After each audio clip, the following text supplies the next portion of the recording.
Ada juga dengan cara disiksa oleh Suwanggi sampai meninggal dunia. Setelah itu dihidupkan kembali ini korbannya dan ditaruh telur kadal di dalamnya. Korban akan dikontrol oleh Suwanggi itu dan dibuat kecelakaan. Jadi sengaja dihidupkan kembali biar tidak ada orang yang curiga. Ada mitos kalau mencium aroma binatang kuskus berarti ada Suwanggi yang berada di sekitar.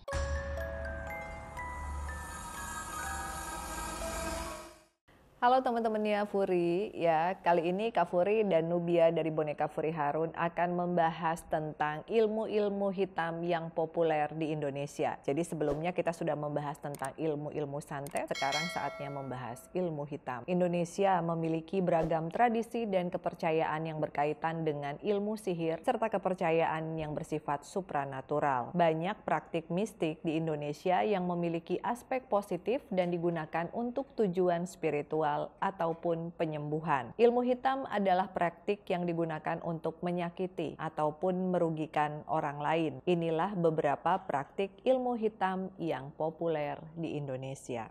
Pasti kalian sudah tidak asing dengan yang satu ini, yaitu ilmu pelet. Ilmu ini membuat seseorang yang diinginkan menjadi jatuh hati kepada pengguna ilmu tanpa harus mengejarnya. Bahayanya dari ilmu pelet tersebut bisa menghancurkan hubungan seseorang. Bahkan ada yang sudah menikah akhirnya bisa membuat korban lupa dengan pasangan bahkan dengan anaknya sendiri. Korban pun menjadi mati rasa terhadap orang lain, jadi nggak kebayangkan kalau punya pasangan yang kena pelet, karena korban pelet pikirannya hanya akan terfokus kepada pengguna dari pelet tersebut. Dia akan sangat melupakan orang lain, akan selalu terbayang-bayang serta sampai terbawa ke mimpi, jadi sulit untuk membuka hati kepada orang lain. Korban juga cenderung akan selalu membela pengguna dari ilmu pelet ini walaupun keadaannya salah. Pastinya korban akan memilih bertahan dengan pelaku. Jadi ilmu pelet ini bisa dipastikan ya teman-teman sangat merugikan. Lalu yang terakhir ya, korban sendiri menjadi sangat bucin. Ayo yang biasanya nggak bucin begini terus tiba-tiba jangan-jangan dipelet ya. Nggak juga ya teman-teman. Karena ada beberapa hal juga yang bisa menyebabkan seseorang menjadi bucin. Namun ya di luar dari konteks cinta, bucin karena pelet ini terkadang tidak masuk logika atau sangat tidak rasional. Ilmu hitam juga pasti akan ada dampaknya dan juga pengorbanan. Dampak dari ilmu pelet ini kalau sampai berkeluarga, hidupnya tidak akan pernah tentram sampai keturunan-keturunannya. Jadi ngeri banget ya, pelaku peletnya misalnya ibunya, tapi kemudian yang kena sialnya, yang kehidupan rumah tangganya selalu terganggu bisa sampai ke 7 turunan. Oleh sebab itu jangan pernah memelet seseorang. Kalau orang tersebut nggak mau, ya udah, cari yang baru daripada nanti kamu mengorbankan keturunan-keturunan kamu selanjutnya. Lalu yang kedua, ini adalah ilmu yang juga harus kalian hindari, yaitu ilmu pesugihan. Ilmu pesugihan adalah salah satu cara untuk mendapatkan sesuatu ataupun kekayaan dengan cara yang instan, tanpa harus bekerja keras. Umumnya orang yang melakukan praktik ini menginginkan kekayaan, jabatan, kemakmuran sepanjang hidupnya. Praktik ini juga dilakukan dengan membuat perjanjian dengan makhluk gaib. Proses ini dilakukan dengan perantara dukun atau orang pintar. Dan yang membuat ilmu ini sangat berbahaya karena praktik pesugihan bisa memakan tumbal berupa hewan ataupun manusia. Lalu yang ketiga adalah ilmu kuyang atau ilmu palasik. Kalian pernah mendengar tentang hantu kuyang? Nah, hantu kuyang itu sebenarnya adalah hantu yang terlahir dari praktik ilmu kuyang atau palasik. Sebutan kuyang ini lebih dikenal di Kalimantan, sedangkan kalau di Minangkabau, Sumatera lebih dikenal dengan palasik. Umumnya palasik ini dilakukan untuk memiliki kehidupan yang abadi dan awet muda, kayak vampir gitu ya. Pengguna ilmu ini bisa meninggal bila ilmunya diwariskan kepada anak atau keturunannya. Mereka ini mencari mangsa di malam hari, kepala dan organ-organ dalam mereka bakal memisahkan diri dan badannya melayang-layang mencari mangsa. Nah, kalian bisa lihat video penampakan kuyang supaya tahu ya, kuyang itu seperti apa, sedangkan badannya tertinggal saja tanpa kepala. Namun pada saat siang hari mereka terlihat sangat normal, seperti orang yang biasa saja, tetapi ada bekas di lehernya seperti guratan.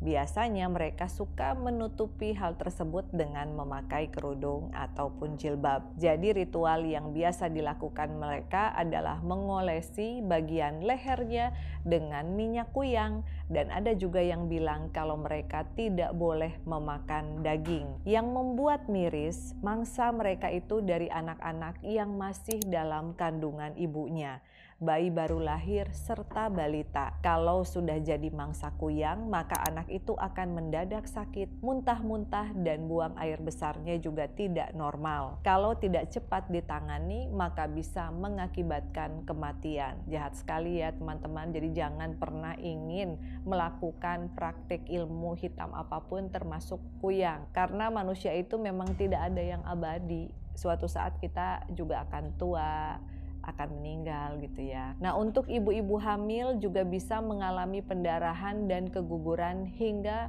kematian. Jadi sedih banget ya, dari cerita yang pernah didengar, ada yang memang mangsanya itu dimakan secara gaib, tapi ada juga kuyang atau palasik yang menampakkan diri selagi memakan mangsanya. Terlihat mereka sedang menjilati bagian bawah perempuan. Ya ampun, ini ngeri banget ya.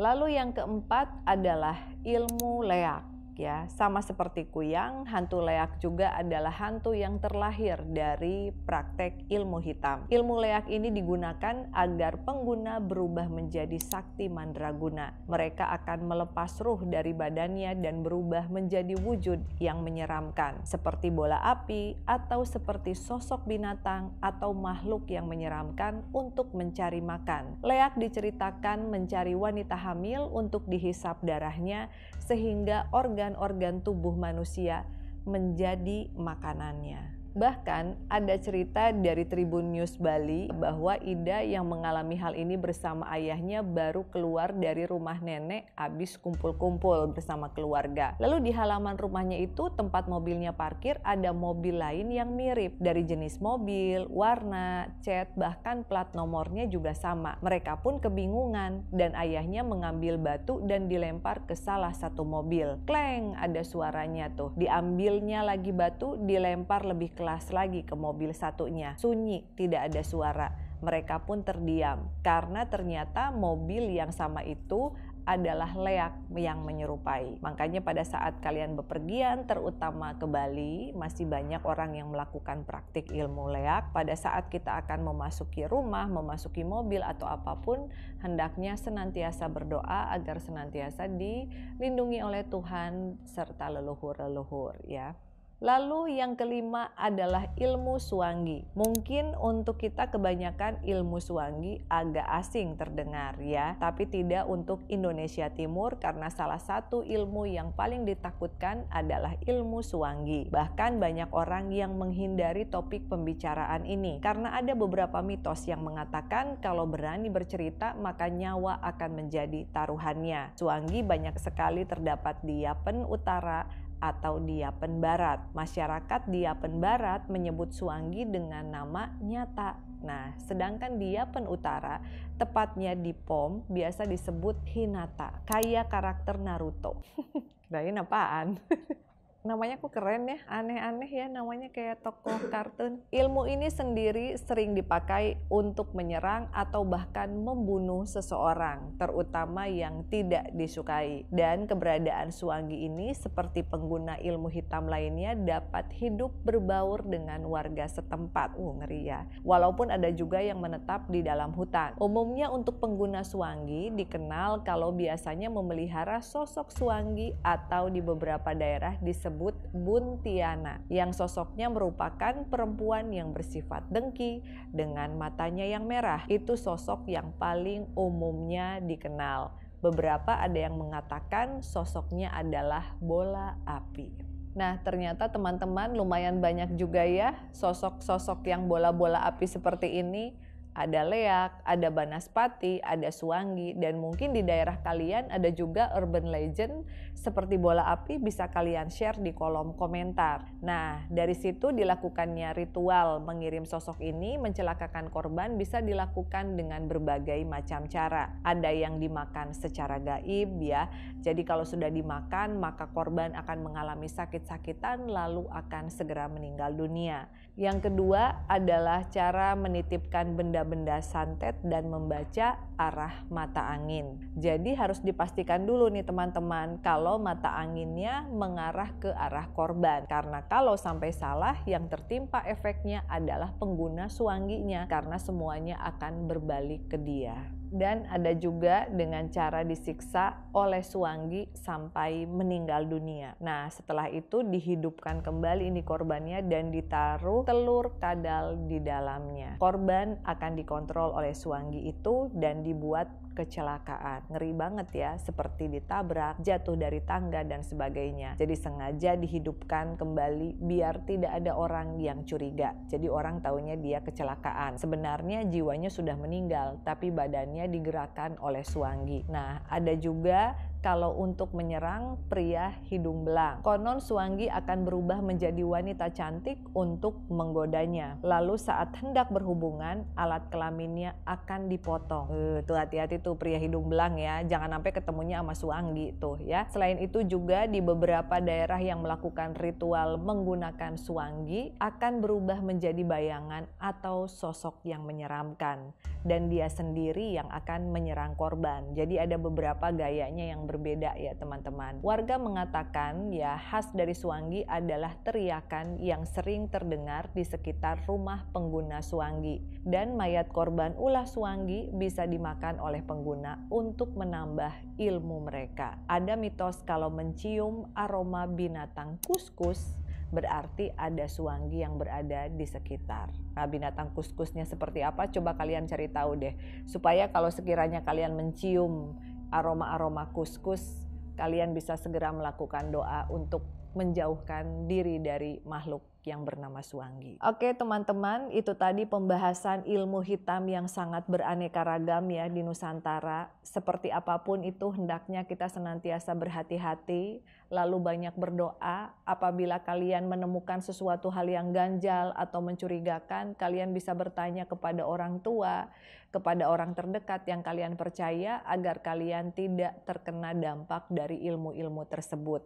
Dan kalau kalian merasa bahwa saudara kalian atau orang yang kalian sayangi terkena ilmu-ilmu hitam seperti yang tadi kita sebutkan, kalian pun bisa mencari bantuan ya. Atau kalian bisa tanya di kolom komentar, siapa tahu Kak Furi bisa memberikan option untuk mencari solusi yang terbaik. Oke teman-teman, itu tadi semoga bahasannya bisa membantu kalian untuk lebih berhati-hati. Mohon maaf apabila ada kekurangan. See you on the next episode. Bye-bye.